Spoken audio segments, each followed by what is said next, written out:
Pokemon like the Weezing, the Zacian, the Dialga. These Pokemon do not want to take ground-type attacks, and 3 of them, and they're all pretty key components in Javier's team. You know, two of them are the restricted, so you need to make sure that you're keeping those protected, and Eric needs to make sure on the flip side that he is protecting the Groudon and the Gastrodon so they're able to pick up those KOs. I would not be surprised in the least to see possibly Max Quakes coming out from either of these Pokemon. Secretly really hoping it's going to be Dynamax Gastrodon. That would be awesome to see on the stream.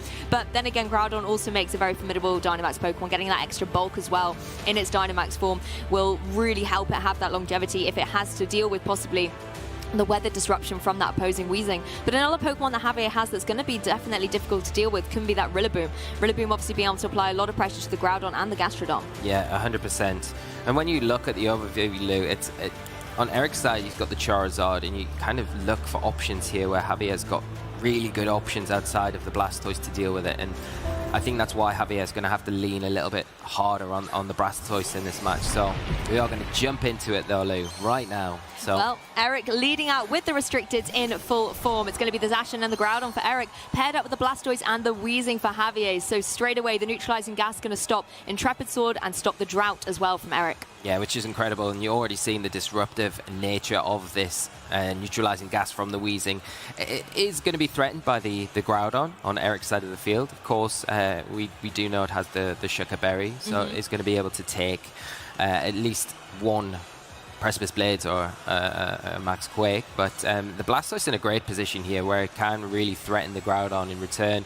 It can get a G-Max Cannonade off. Doesn't need to worry as long as that Weezing's next to it about a Gastrodon switching in and kind of disrupting that. So you can start that residual damage with that big G-Max move if Javier decides to go down that route. And maybe go for something like the Zacian here and try and get some big damage onto it, remove it from the field as soon as possible. But you can't really ignore the Groudon either because it puts such pressure on the Weezing because of that ground weakness that it does carry. Exactly, and Groudon is going to be Dynamaxing up into its full form here, doubling up its HP stat and being able to apply a lot of pressure with something like a Max Quake. Even if that Weezing wants to go for a Protect, it's certainly going to hurt going through and still dealing significant damage. Javier wants to keep that Weezing around as long as possible in order to keep these abilities suppressed on Eric's side of the field. Javier, however, also going to go for a Dynamax of their very own, going to be getting that Gigantamax Blastoise up on here in the first game of Swiss round 10. I'm going to be able to apply, like you said, that pressure with the G-Max Cannonade. You know, wants to get that residual damage set up while it's still able to, without the threat of Gastrodon's ability getting in the way. Zacian playing defensively, going to go straight for a Protected, doesn't want to take any unnecessary damage as Groudon goes for the Max Quake, targeting down into that Weezing. You see the Shucker Berry activate, but this is still really going to hurt. Yeah, and it is. If the Weezing can hang on here, you've got to worry for Eric about the threat of a Will-O-Wisp potentially coming out from the Weezing into that Groudon, and that is going to really slow down the Groudon's ability to put any offensive pressure onto the field. But you can see there the Shucker Berry coming in and doing its job, exactly what Javier wants it to do, just hang on. Exactly, brilliant item choice on there. And the G-Max Cannonade going into Groudon, not dealing a significant chunk of damage, but is going to be able to get that residual damage set up as well. Weezing does indeed go for the Will-O-Wisp, but it goes into the Protect of the Zacian there. You know, if that had gone into the Groudon, that would have been really nice targeting. But then Zacian is a Pokemon that you want to be able to get that burn on because Eric does have the utility to switch it out, bring it back in, and get that Intrepid Sword boost when Weezing maybe has been dealt with. Yeah, definitely. And you know, nice play for both players here. Like Eric gets the special defense boost with these Groudon and onto the Zacian as well. Going to make taking the Cannonades in particular a lot easier from that Blastoise on Javier's side of the field. And the targeting of the Will-O-Wisp, like you say, makes a lot of sense into the Zacian. If you can burn that, it makes this match a whole lot easier for you if you're Javier. So nice Protect there on Eric just to make sure that just hang on this turn. And you're in a position now where you're going to be able to pick up the knockout on the Weezing if it doesn't Protect. So you could maybe read that and go for the double up into the Blastoise here, knowing that you're probably safe enough to not take a knockout on either of your Pokemon on Eric's side of the field. Yeah, this is another reason why the burn would have been really good, because even if the Zacian is at neutral, the Behemoth Blade does have double base power when it targets into a Dynamax Pokemon. A Blastoise doesn't want to take any unnecessary damage. Even though it is not very effective, it still will be chipping away at that Pokemon. The Max Quake comes down into the Weezing through Protect. It is not quite enough to pick up the KO, surviving on 1 HP. Fantastic from Weezing there. I was going to say, you know, it was already on dwindled amount of HP there, but just being able to survive, and this could really get Javier the edge as this game progresses. G-Max Cannonade once once again firing off from this Blastoise. Going to be targeting down into that Groudon, now taking it below 50% HP remaining. That could certainly be critical when the Dynamax turns are over and those HP stats are reduced again. With these Cannonade damages too, really just chipping away at Eric's Pokemon. Yeah, 100%. And you know, the interesting thing now is what you could do if you were Eric is potentially switch your Zacian out if you do have the Gastrodon in the back. None of the Groudon has that speed advantage on the Blastoise where you can target into the Weezing slot to get the Max Quake off into that slot, get that additional special defense boost. But because then you'd be knocking the Weezing out, the neutralizing gas is gone. If you bring the Gastrodon in here, then you're redirecting that Cannonade and avoiding the damage. But Eric just opting for the damage, which isn't a bad thing either, getting rid of it now, and then you can get another, and you just get rid of that issue altogether. Exactly, Weezing will now be removed, and of course the neutralizing gas goes away, so the abilities reactivate. So Intrepid Sword boost will happen, and the sun will come into the sky here in round 10, bringing that drought onto the battlefield. So we'll be now reducing further the damage of these Max Cannonades, for example, as the water type moves are reduced when the sun is in the sky. Max Quake coming out, going into that Blastoise, actually does a really big chunk of damage there, putting Blastoise into a very precarious situation and getting a special defense boost up as well on the Zacian and the Groudon. That could be helpful in the face of something like the Dialga or the Porygon 2 a little bit later on in the match if they do come in for Javier. The Cannonade is going to come up once again into Zacian, just does a little bit of damage, and I think the key thing here that Javier has done in these first couple of turns is just try and deal as much damage as possible so that possibly the Pokemon in the back can come and clean up throughout the rest of the match. Yeah, and the big thing here to think of as well, you know, like Eric has his 2 restricteds out on the field right now, so if you can remove them, it makes it a lot easier to kind of close out the match, because potentially Javier could have his 2 restricteds in the back. Although, true. You know, generally, as one Zacian, if it's facing down against something like a Charizard that potentially is on Eric's side of the field in the back, maybe does have a much harder time. Well, you can see the Dynamax turns are now over. Both these players have utilized them and managed to keep their Pokemon alive, and, you know, throughout all of this. They're able to still be utilized going into this next kind of turn. Zacian on Javier's side, though, certainly looking to be quite formidable. Could easily pick up a KO against either Groudon or Zacian on Eric's side. But I think it depends on how these Zacians are trained as well and who's going to move first, because the Zacian on Eric's side could either try and clean up that Blastoise or can go for some really significant damage into that Zacian. Yeah, well, we know from Eric's team, and the Groudon's likely Assault Vest, so it's a pretty guaranteed hit into that slot, a knockout into the Groudon. You don't need to risk hitting into that slot thinking and Protect might come out there. So you can get rid of the Groudon here and then try and attack with the Blastoise. Even with the sun up, if you've got something like Hydro Cannon, you're probably able to pick the knockup out onto the Zacian here. But Javier opting to keep it in the back for later on this game. Yeah, Dialga's been left at home for this game 1, and Rillaboom's going to join the field. Again, a Pokemon that can apply great pressure to that Groudon and also able to utilize Fake Out. Sacred Sword's going to come out from the Zacian, picking up the KO against Groudon, so Eric will be taking his first KO of this game and losing 1 restricted, as the Zacian on Eric's side is able to retaliate with a Behemoth Blade. Going to be finding its mark down onto the opposing Zacian, dealing a significant chunk of damage, but obviously not able to get the KO on this occasion. Grassy Terrain as well, just going to help regain a little bit of that damage. Cannonade still in effect though, Lee. Yeah, and that's the big thing here. You can see how much the residual damage is doing, putting Eric's Zacian in range now of probably a Grassy Glide here. Obviously Javier putting himself in a nice position where he's got an active Fake Out this next turn, so he can just go for the Fake Out into Eric's Zacian. Even if it protects here, it's going to go down to the Cannonade residual damage. But Eric kind of responding in the same sort of way with his own Fake Out to prevent the opposing Zacian attacking here. But depending on the speed tiers here, you could potentially Fake Out into the Fake Out, but it's probably not the best idea. So you probably want to just check the opposing Zacian with a Fake Out. But it's a difficult one, because you're kind of, if you do that, you're leaving the Incineroar open to kind of maybe get an attack onto the Rillaboom here, get some big damage onto it. And with the sun being up, Incineroar, if it does launch a Flare Blitz off instead of a Fake Out, whatever it hits, it could have the potential to knock out something on Javier's side of the field. Well, the Rillaboom just goes for the Fake Out straight into the opposing Incineroar, and Zacian just has enough HP remaining to be able to set up that substitute, as the Behemoth Blade on Eric's side is going to be firing and targeting down into the substitute of that Zacian. So nice kind of defensive play there from Javier, allowing the Zacian to be able to survive out this particular turn. You know, the Behemoth Blade would have been able to pick up the KO there, and by shutting down that Incineroar, it can't go for any of those Fire-type moves that both the Zacian and the Rillaboom certainly do not want to be taking. No, fantastic play there from Javier, revealing the substitute on the Zacian, just to be able to kind of take the Behemoth Blade in that situation, get around the fake out that's active on the field from the Incineroar.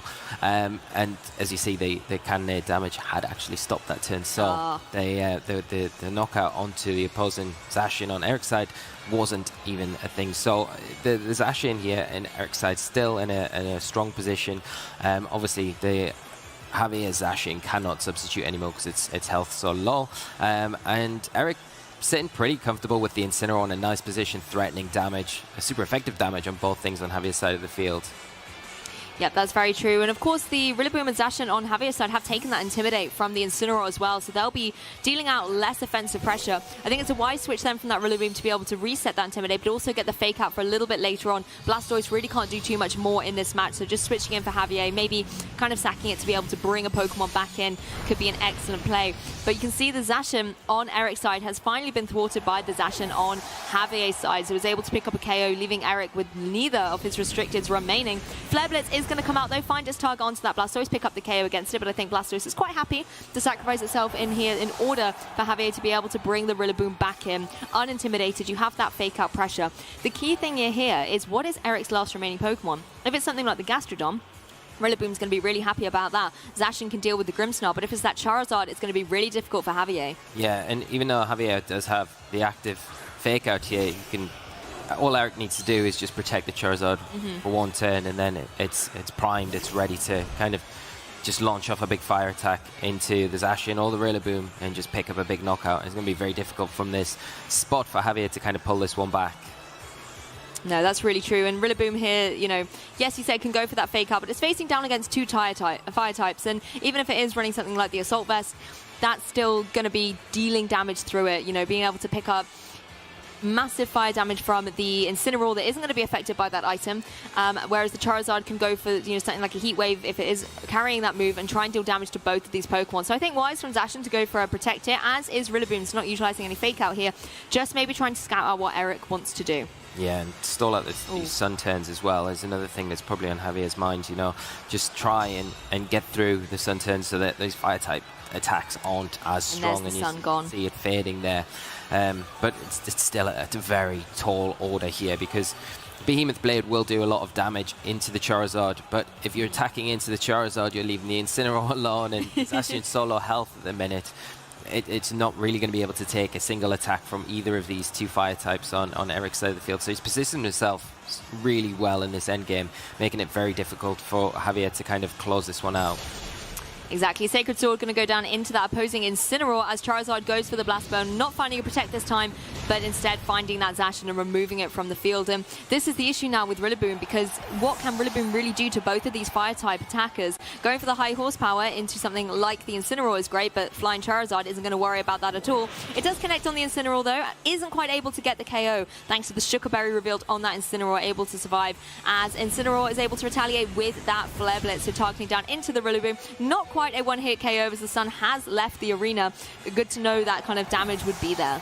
Yeah, and with the Charizard using the Blast Burn, it does have to take a turn to recharge here. That is true. Like you say, the Rillaboom probably doesn't have anything in its arsenal to be able to hit this Charizard for the big damage it needs to, you know. And the Charizard going to be in a position to turn after that to just throw out another Blast Burn and close this one up. Unfortunately, Rillaboom just not the Pokemon that you kind of want facing down against a Charizard with. Particularly a full health Charizard at that. And you can see the Grassy Glide just doing minimal damage here. All Charizard needs to do is click that Blast Burn button again, and we'll be able to seal up game one for Eric. Charizard is indeed going for it, but actually avoids the Rillaboom. Rillaboom going for a Grassy Glide, but I think it is just a matter of time here. Charizard can try again and improve its accuracy a little bit. It's a good job that you don't get the recharge turn if you miss. Oh, true. Yeah, you know, but yeah, like you just need one of these to connect, and you're going to be able to take multiple Grassy Glides, and as you see here, the Blast Burn coming out and going to be more than adequate to deal with this Rillaboom on the health that it was left. And very close game there for game one, though, but Eric closing that out and taking an early lead in this first set. Yeah, I mean, Javier, you said it was very, very close, and I was really impressed at the beginning how Javier came out and controlled kind of the abilities on the field with that Weezing, was able to use the Blastoise really well to get that G-Max Cannonade up early. But Eric was just able to preserve the Pokemon that he needed in order to kind of get that end game win. Keeping that Charizard nice and safe in the back and removing the Pokemon that could potentially threaten the Charizard allowed Eric to be able to bring it in when it was virtually untouchable. Yeah, it's the special defense boosts on top of the Assault Vest that Eric's kind of getting on his Groudon with those Max Quakes every turn. Yes. Make it difficult for Javier to kind of build any sort of momentum, and you saw the damage that the Hydro Cannon was doing out of the sun, which was respectable damage, but with those special defense boosts kind of stacking up each turn.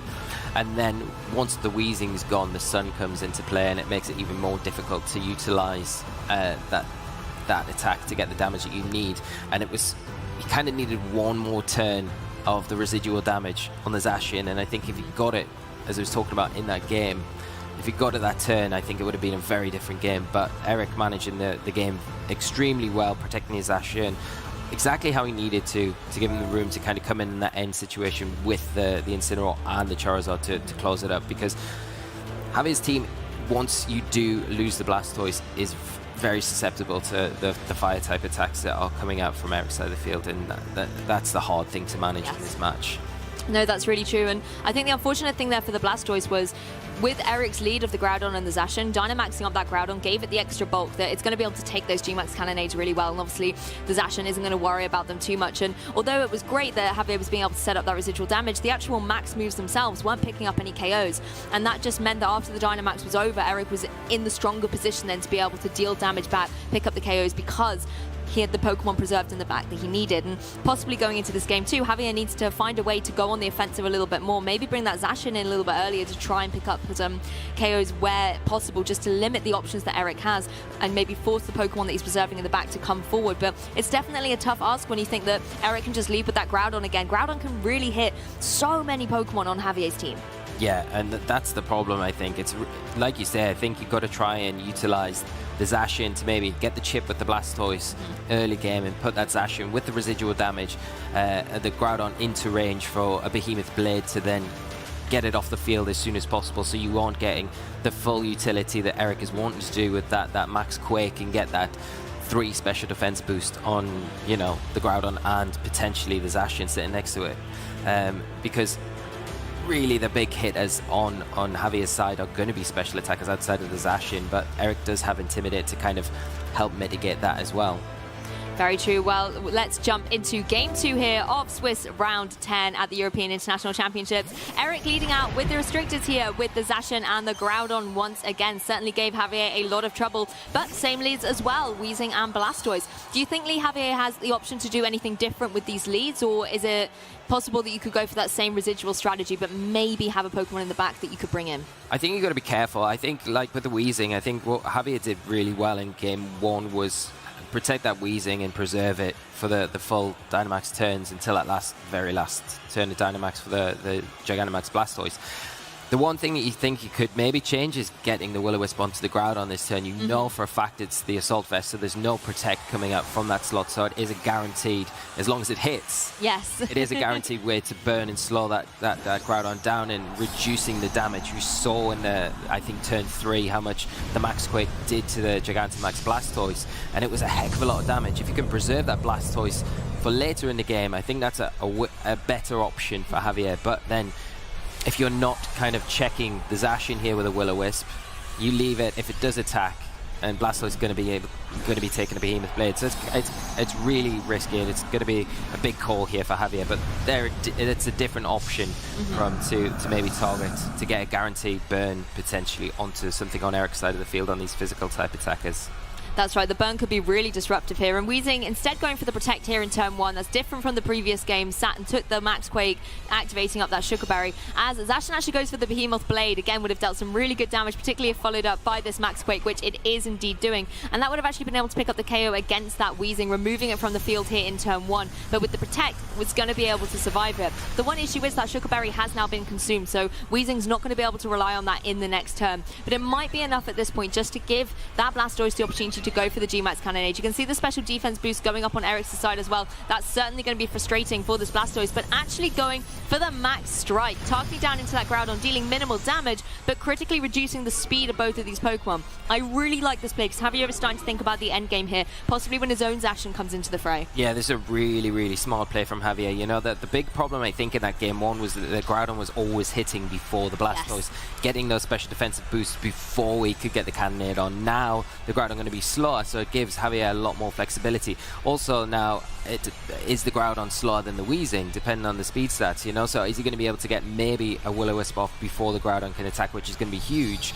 We'll find out right now as we see a Behemoth Blade coming out from that Zacian on Eric's side of the field. Yeah, despite the speed drop, Zacian is still the fastest thing on the field. Going into the Blastoise here, not very effective, obviously doubling its capabilities when it's going into a Dynamax Pokemon. Blastoise is moving first here, though, out of the battle between Blastoise and Groudon, so it will find its mark on the Groudon before it's able to get a second special defense boost from something like a Max Quake, and finally getting that residual up as well. Weezing does go for the Will-O-Wisp and finds its mark on the Groudon, so really nice adjustment here from Javier, not targeting down that Zacian so much, but really focusing in on the Groudon. That Will-O-Wisp change, I think, is going to be really good as this game progresses.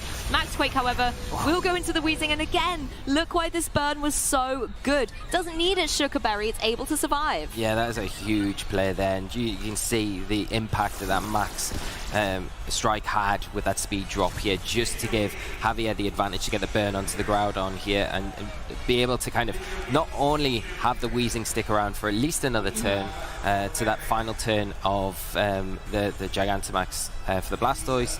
It also reduces the damage that the Blastoise is going to take this next turn. It's still going to take big damage from the Behemoth Blade, of course, but if Zacian doesn't decide to attack into the Weezing this turn, it does leave itself open to potentially getting burned as well. So it kind of forces Eric to either protect that slot or attack with Zacian into that slot. Yeah, honestly, long live this Weezing. He's doing so well, and it's kind of like Mr. Perfectly Fine over here in the face of all of these ground-type moves, able to have the Sugar Berry, the longevity. Really great play of this Weezing. But unfortunately, Zacian has had enough of all of that glory and is able to pick up the KO against it, returning the Weezing to its Pokeball and bringing the abilities back to the field. So once again, Intrepid Sword Boost is going to go up. This Zacian will now be at +1, and the Groudon will have the Sun in the Sky with the Drought ability as well. Yeah, and that Intrepid Sword boost is going to be huge for Eric here, just making sure that the Zacian is going to be hitting as hard as possible going into this next turn. But a really nice play from Javier, just knowing that the Weezing is going to go down this turn. The Sun is going to return to the field and going for the Max Hailstorm into the Groudon and getting the Hail onto the field, and that is going to also stack with that residual damage from the Cannonade. And the nice thing about going for the Max Strike is with the Blastoise, he kind of has delayed the residual damage, you know, so he's got, like, obviously a little bit later on in the game now, so he's going to have that extended period where it is going to be attacking both Pokemon on the field on Eric's side. I'm just a little bit speechless at that. The plays, the adjustments that Javier has made coming into this game too have been phenomenal. And like you said there, Lee, calling that the Sun was going to come back, let's change it, let's stop you having that extra kind of boost to your Fire-type moves that no doubt if the Incineroar and the Charizard are the same two Pokemon in the back are going to want to benefit from. So get that chip damage up, get all the residual damage stacking up, and it also now does give Javier the opportunity to bring in a Pokemon from the back. It's going to be his own Zacian, and we've got to remember that Eric's Zacian is now slower, having taken that Max Strike earlier. Yeah, and this is the nice thing about the Max Strike, again, because you're not really worried about the Groudon now. Like, you can deal with Eric's Zacian quite handily with your own Zacian. It's taken enough damage with the residual damage, the Hail Chip, and now the Groudon isn't going to be a threat to your own Zacian, where you can use your own Blastoise here to remove it from the field, and that makes things a lot easier in the end game for Javier. Yeah, and the Zacian on Eric's side looking to be within range of a Behemoth Blade from the Zacian on Javier's side. Again, if you're Javier, this could be the opportunity to maybe capitalize on the fact that Eric has to play a little bit defensively here. You could possibly try and set up a substitute just to give you that longevity going forward, but at the same time, the opportunity is so tempting to just pick up those key KOs. Eric is going to switch out the Zacian, which I think is quite wise. It's certainly a critical Pokemon towards the end game, and by bringing in the Incineroar, you get to throw and Intimidate down onto the Intrepid Sword boosted Zacian, so bringing it back down to neutral attack, making it a little bit weaker going forward. The Zacian is, however, going to go for that Behemoth Blade, and I wonder if this was going into that original Zacian slot, so we'll find the Incineroar, and that's exactly the target that's been chosen, dealing minimal damage. So a great switch here by Eric, trying to gain a little bit more control back over on this ball position as Blastoise fires off the Hydro Cannon. Very powerful move, down into the face of that Groudon and removing it from the field. yes, you've got rid of that Groudon, but it now does give Eric the opportunity to bring that Zacian back in without the speed drop. Yeah, it's a nice play from Eric here, just adjusting to get that fake out active next to the Zacian for this next turn. And with the use of Hydro Cannon here from the Blastoise, Javier kind of locked away. He's not going to be able to make a move with the Blastoise this next turn. So if you are Eric, you can concentrate everything down onto the Zacian on Javier's side of the field with that fake out, with a Behemoth Blade, not need to worry about the Blastoise, which is not really going to be able to do anything this next turn because of the recharge. Yeah, I love this positioning here from Eric. Like you said, you've got the fake out on the field with that Incineroar, and Blastoise you shouldn't have to worry about at all. It's going to have to recharge. And to be honest, if you leave it long enough, it's going to fall victim to its own Hail Chip. It's only got 19 hit points there remaining. But I think Eric in a great position, like you said, the fake out, Behemoth Blade pressure, really, really strong. But actually switching out that Incineroar, maybe wanting to keep the Intimidate for a little bit later on, or capitalizing on the fact that Blastoise really can't do anything. Let's get Charizard in on here. Yeah, it's a nice play to get the Intimidate in cycle again, so he's got it to bring in to really weaken that Zacian once again. We do see Eric just make sure that he's getting rid of that Blastoise, which is probably one of the only things that we've already outlined that really threatens that Charizard. Zacian neutral attack stat at the minute after that one Intimidate, and will be -1 if that Incineroar decides to come in once again. And you can see the last turn of the residual damage here, taking a bit more chip damage on that Zacian and doing some actually really good damage to the Charizard. Maybe if you are Javier, you might want to try and consider, well, he's locked now, isn't he? He can't switch out the Zacian, so you kind of really can't reset that Intimidate that you've already had onto it. So you are relying now on the Zacian and the Rillaboom to deal with the Charizard. You do have active Fake Out, but it's easy for Eric now just to adjust and bring the Incineroar back onto the field and keep that Charizard for later on in the match when there isn't the Fake Out disruption from Javier's side.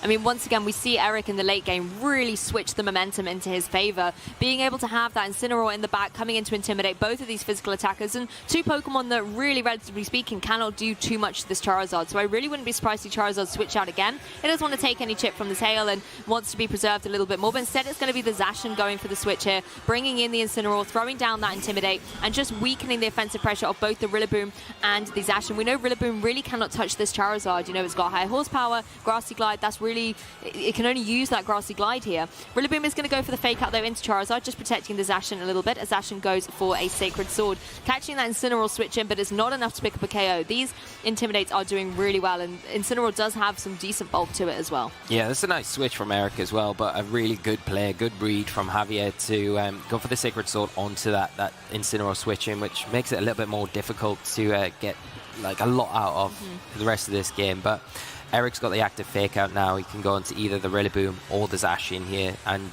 launch a Blast Burn off with the Charizard to try and remove something from the field. And he's still got his own Zacian in the back, which can come in, get that Intrepid Sword boost, and he's reset that speed drop from earlier on now. So when it comes back in, it potentially will be at least a speed tie, at the very least, with the opposing Zacian on Javier's side. And there it is. We didn't lose it for long. It came right back into the battle. And I think this is really, you know, again, methodical, skillful play from Eric, just knowing that these Intimidates are really going to pay off, and there's literally nothing that Javier can do in this situation. Charizard easily able to take that Grassy Glide, as Zacian follows up with the Behemoth Blade.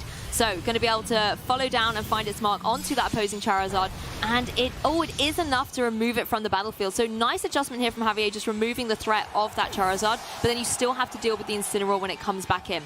The interesting thing is, though, that Javier does really kind of have the utensils to do that in the form of high horsepower and Sacred Sword. It's just whether the high horsepowers have been affected enough by that Intimidate. And remind me, has the Incineroar used its Sugar Berry in this game? No, it has not. But I think it's only about 30 HP, so I think... Oh, true. Yeah, so even with the berry, it's probably... I thought it was a little healthier. It might be. We could be hopeful. But probably going to go down to it anyway. But the fact is, Eric's getting another Intimidate onto the field. But Javier's Pokemon both in a healthy position here. The Zacian on Eric's side not in the best of positions. I mean, it's got the Intrepid Sword boost, so it is stronger offensively, but you do have the active fake out on Eric's side of the field to take advantage of this turn. But like we're seeing here, Javier playing very cautiously, protecting that Zacian, not wanting to take any big risks, and just pulling out a double protect to get around this fake out disruption from Eric's side of the field.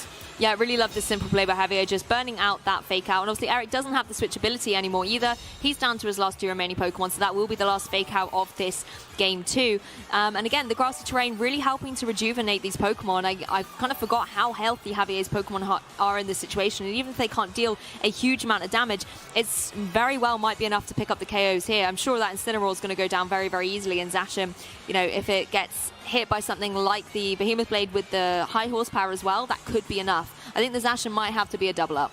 Yeah, and I think the big thing for Javier is all these Intimidate's going to stop you knocking out the Zacian on Eric's side of the field. And the grassy terrain kind of providing that little bit of recovery every turn as well, which is making it a little bit more difficult. We do see the double up here just to get rid of the Incineroar, so that's at least one Pokemon on Eric's side of the field gone, making it a little bit easier. But it does leave the Zacian here with that +1 Behemoth Blade coming out onto Javier's side. So see how much this can do to the opposing Zacian.